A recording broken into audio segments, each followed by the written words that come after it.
ලෝකෙ තියෙන ආරක්ෂිතම දියමන්ති සේප්පුව කඩලා ඩොලර් මිලියන 100කුත් අරගෙන ගියාට පස්සෙත් කිසිම සාක්ෂියක් ඉතුරු කරන්නේ නැති මංකොල්ලය ගැන අහලා තියෙනවද? විශේෂම දේ තමයි මෙතනදී කිසිම ආයුධයක් පාවිච්චි වුණේ නැහැ. කිසිම අලාම් එකක් වැදුනෙත් නැහැ. සඳුදා උදේ වෙනකන් කවුරුත්ම දන්නේ නැහැ සේප්පුව හිස් කියලා. ඔව් මේ කතාව පටන් ගන්නේ බෙල්ජියම් වල තියෙන ඇන්ට්වර්ප් කියන නගරෙන්.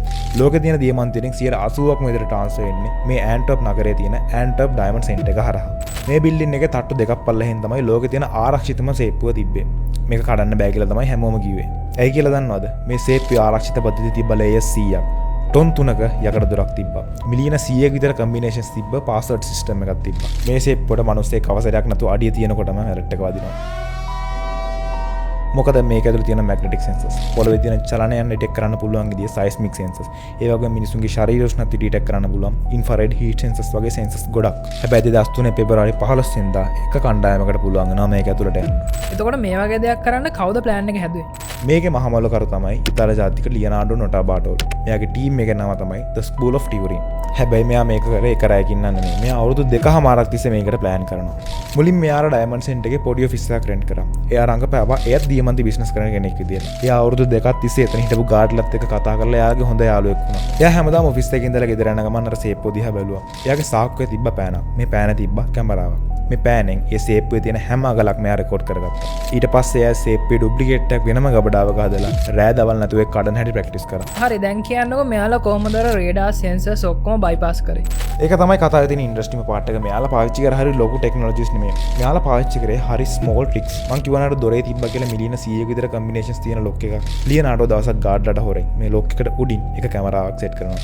ඒකෙන් මෙයා දැනගන්නවා මේකට අදාළ හරිම පාස්වර්ඩ් එක මොකක්ද කියලා. දොර ඇරුණ ගමන් මැග්නට් දෙක ඈත් වෙලා ඇලාම් එකක් වදින්න පටන් ගන්නවා. මෙයාලා මේකට කරේ මේ මැග්නට් දෙක ගලවලා එකට තියලා ටේප් එකකින් බැඳපු එක. එතකොට දොර ඇරුණත් දොර ඇරුන්නේ නැහැ වගේ තමයි ඩිටෙක්ට් වෙන්නේ. ඔයා කිව්වනේ සේෆ් එක ඇතුළට මිනිස්සෙක් ගියොත් එහෙම එයාගේ හීට් එකෙන් වුණත් එලාම් එකක් ට්‍රිගර් වෙන්න පුළුවන් කියලා. එතකොට එයාලා මෙතනදී පාවිච්චි කරේ මොකක්ද? මෙයාලා මේකට යූස් කළේ හෙයාර් ස්ප්‍රේ එකක්. මෙයාලා ඒ සෙන්සර් එකට හෙයාර් ස්ප්‍රේ එක ගැහුවා. එතකොට ඒකේ තියෙන කිමිකල්ස් නිසා සෙන්සර් එක ඩිඇක්ටිවේට් වුණා. කළුවරේ ලයිට් එකක් දැම්මම වදින සෙන්සර් එකට මෙයාලා කළු පාට ටේප් එකක් ගහනවා. මෙතනින් පස්සේ මෙයාලා සේප්පු 109ක් කඩලා ගන්න පුළුවන් උපරිම දියමන්ති ප්‍රමාණයක් අරගෙන මෙයාලා මෙතනින් පැනලා යනවා. මෙතනින් පස්සේ මෙයාලට 100%ක්ම පුළුවන් වුණාද පොලිසියෙන් බේරලා ඉන්න? මුළු ප්ලෑන් එකම හරියට එනවා. හැබැයි එක තැනක් මෙයාලට මිස් වෙනවා.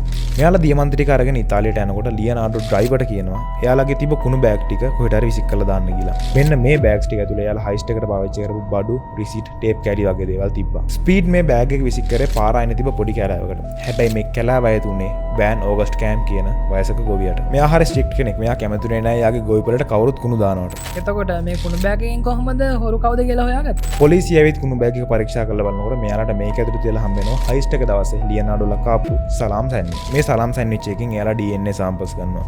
මේ DNA සැම්පල්ස් 100%ක්ම ලියනාඩෝගේ DNA සැම්පල්ස් එක මැච් වෙනවා. මෙන්න මේකෙන් ලියනාඩෝට අවුරුදු 10ක සිර දඬුවම් නියම වෙනවා.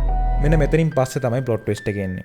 ලියනාඩෝ හිරේ ගියත් ඩොලර් මිලියන 100ක් වටින දියමන්ති ටික තාමත් හම්බෙලා නැහැ. සමහරු කියනවා ලියනාඩෝ හිරෙන් නිදහස් වුණාට පස්සේ ඉතාලියට ගිහින් ආයෙත් මේ දියමන්ති ටික අරගෙන දැන් සතුටින් ජීවත් වෙන්න ඇති කියලා. මොනවා වුණත් කෝටි 30000ක දියමන්ති අදටත් කොහේ හරි හැංගිලා තියෙනවා.